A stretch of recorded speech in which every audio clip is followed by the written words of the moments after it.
Hello，大家好，我是 Dory。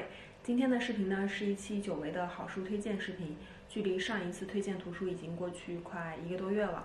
上一次的视频呢推荐了几本我认为一定要在20岁的时候阅读的书。今天的视频呢给大家推荐几本我觉得适合在春天阅读的图书，都是非常浪漫的一些图书，比较适合在这个温暖的季节里面去阅读它们。2022年的开端嘛，的的确确也是充满了许多不安、沮丧。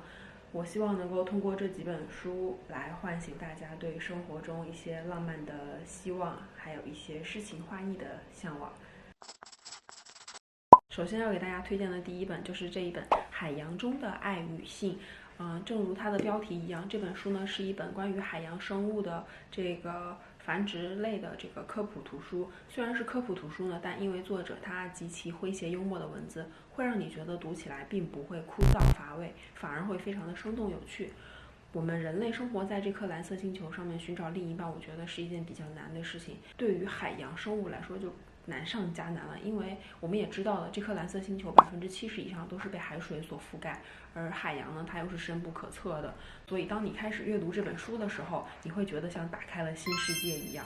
海洋生物的求偶交配方式各种各样，充满了小说一般的浪漫色彩。可能需要月圆之时，可能要穷极一生，用尽生命。而作者呢，通过拟人化的描写，把海洋生物的求偶交配描写得非常的浪漫而又生动。这就是我推荐它的一个最大的一个原因。书的开头有一段是这么写的，我来读给大家听一下。每一种生殖策略都与物种的环境和生活方式相匹配，有寒冷、黑暗、深海的爱巢，也有温暖、多亮、多娇的爱巢。群居的吵闹的鲸也喜欢独处，和安静生活的鲨鱼形成了鲜明对比。只有在显微镜下才能看清其体型和活动的桡足类与巨型蓝翅金枪鱼史诗般的旅程也有着巨大的反差，既有日日产卵如蛹的锦鱼，也有一生只有一次性机会的鲑鱼。每一种方式在岁月的磨合下都最大化了成功繁殖的概率，那是带有咸湿的性交响乐，让湛蓝的大海保持年复一年的活力，世世代代直至今日。而且呢，它在书的每一章的开头呢，都有配上这种，看到了吗？性海背景乐。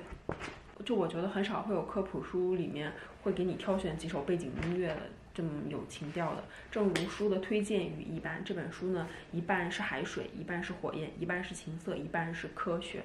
变性的鱼、浪漫的虾、怪癖乌贼以及其他深海情色奇葩，你都会在这本书里面阅读得到。作者他对于海洋生物的痴迷呢，也非常的令我为他折服。这本书呢，在我心中是一本非常浪漫的科普图书，我会永远的收藏它，并且时不时的拿出来翻看。说到浪漫呢，我们就不得不提到诗歌了。这本呢是我觉得非常浪漫的一本诗集，作者呢也是诺贝尔文学奖的获得主巴勃罗·聂鲁达。诺贝尔文学奖的授奖词是这么说的：他的诗篇具有自然力般的作用，复苏了一个大陆的命运与梦想。像他的这首诗集的话，全球销量超过了1亿册。作者的诗歌呢，都是充满了爱意，读起来让人心头麻麻酥酥的。我来挑选一首读给大家听一下啊。我非常喜欢其中的一首，叫做这个无尽者。你看到过这双手吗？他们测量过地球，区分过矿物和谷物，缔造过和平，也发动过战争。他们拆除过所有海洋与河流的距离。然而，当他们逡巡于你之上，小个儿、麦粒、燕子，他们无法包住你。他们疲于寻求在你胸前或吸或飞的双鸽，他们旅行过你的双腿，卷绕于你腰的光圈中。于我，你是一个比海及其群族更广袤的宝物。你白而蓝而宽阔，如葡萄收获期的大地。在那领土上，从你的脚到你的额，我将行走，行走，终我一生。听完这首，你是不是觉得自己被他的语言击倒了？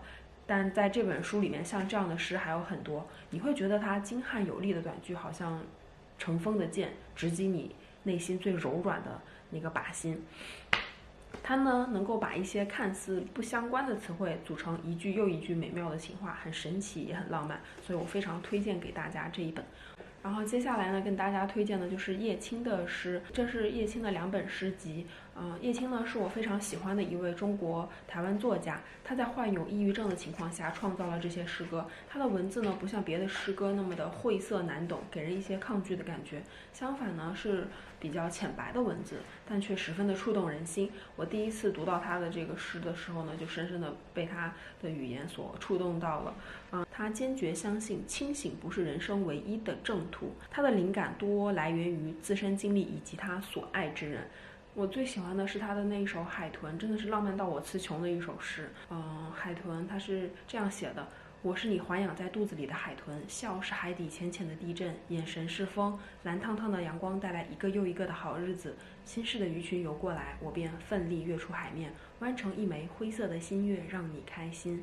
在我第一次谈恋爱的时候，我读到了这首诗，我当时就觉得他的那一句奋力跃出海面，弯成一枚灰色的新月，让你开心，真的就是我内心的一个非常真实的活动。我就在想啊，怎么会有人能够用这么简短的比喻描写出以喜欢一个人时候内心的真实活动呢？而且他能够把就是你心中的那些情愫描写的如此的简单而又干净纯粹。还有一首是你是光，但我想送给你一颗太阳，让你累的时候可以闭上眼睛任它去亮。听起来是不是很像歌词？但其实不是，这是他的一首诗。因为他是中国作家，所以我们能够直接读到他最原始的一个文字。我觉得这就是他文字浅白但却触动人心一个非常重要的原因。但很遗憾的是，叶青他在他32岁的时候就烧炭自杀了。我建议呢，大家可以把这2本都买回来自己阅读一下，一本叫《雨水直接打进眼睛》，还有一本叫《下辈子更加决定》。诗歌呢，它不像小说可以一气呵成从头读到尾，反而呢，它需要你慢慢的去阅读，时不时的拿出来翻一翻，你就会有不同的滋味、不同的感受涌上心头。如果说你一次性把它全部读完的话，反而就收获不到那种感动了。以上呢就是本次推荐给大家的图书，和上一次推荐的图书呢截然不同。这一次呢是没有一本小说的，不知道大家对这些题材感不感兴趣？但我觉得大家不妨尝试看看，会给你不一样的感受和收获。同时呢，我也希望我感受到的这些细小微弱的浪漫，你们也可以感受得到。我们可以没有爱情，但我们充满爱意，对待生活，也对待自己。感谢大家的收看，我们下期视频再见，拜拜。